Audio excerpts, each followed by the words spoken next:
നമ്മുടെ ചർമ്മത്തിൻ്റെ യുവത്വം നിലനിർത്താൻ സഹായിക്കുന്ന 6 തരം ആൻറ്റി ഏജിങ് ഭക്ഷണങ്ങൾ പറഞ്ഞുതരാം. ഒന്നാമത് പപ്പായയാണ്. പപ്പായക്കകത്ത് പപ്പൈൻ എന്ന് വിളിക്കുന്ന ഒരു ആൻറ്റി ഓക്സിഡൻ്റ് അടങ്ങിയിട്ടുണ്ട്. ഇത് സ്കിന്നിന് നല്ലൊരു ആൻറ്റി ഏജിങ് പ്രോപ്പർട്ടി നൽകുന്നതാണ്. രണ്ടാമത്തത് മത്തങ്ങാക്കുരുവാണ്. മത്തങ്ങാക്കുരുവിനകത്ത് നമ്മുടെ ശരീരത്തിന് ആവശ്യമായിട്ടുള്ള ഈ കൊളാജൻ സിന്തസിസിന് സഹായിക്കുന്ന ആൻറ്റി ഓക്സിഡൻസ് അടങ്ങിയിട്ടുണ്ട്. ഇത് ഫ്രീ റാഡിക്കലുകളെയും കുറയ്ക്കാൻ സഹായിക്കും. മൂന്നാമത്തത് എല്ലാത്തരം പച്ചക്കറികളും വെജിറ്റബിൾസും കഴിക്കാനായിട്ട് നോക്കുക. ഇതിനകത്ത് ഈ ഫൈറ്റോ ഹോർമോൺസും അതുപോലെ ആൻറ്റി ഓക്സിഡൻസ് നമ്മുടെ സ്കിന്നിന് ആൻറ്റി ഏജിങ് പ്രോപ്പർട്ടി ഉണ്ട്. നാലാമത്തത് കരിക്കും വെള്ളമാണ്. കരിക്കും വെള്ളത്തിനകത്ത് കൈനറ്റിൻ എന്ന് വിളിക്കുന്ന ഒരു ഫൈറ്റോ ഹോർമോൺ ഉണ്ട്. ഇതിന് ആൻറ്റി ഏജിങ് പ്രോപ്പർട്ടി ഉണ്ട്. ആറാമത്തത് ഫ്ലാക്സ് സീഡ്സ് ആണ്.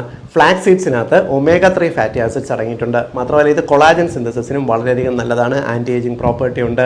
ആറാമത്തത് ഇഞ്ചിയും മഞ്ഞളുമാണ്. ഇത് നമ്മുടെ ശരീരത്തിൻ്റെ DNA ഡാമേജിനെ കുറയ്ക്കാൻ സഹായിക്കുന്നു. ഇതും നമ്മുടെ സ്കിന്നിനെ ചെറുപ്പം നിലനിർത്താൻ സഹായിക്കുന്നു. ഇതെല്ലാ സുഹൃത്തുക്കളുടെയും അറിവിലേക്കായിട്ട് ഷെയർ ചെയ്യും.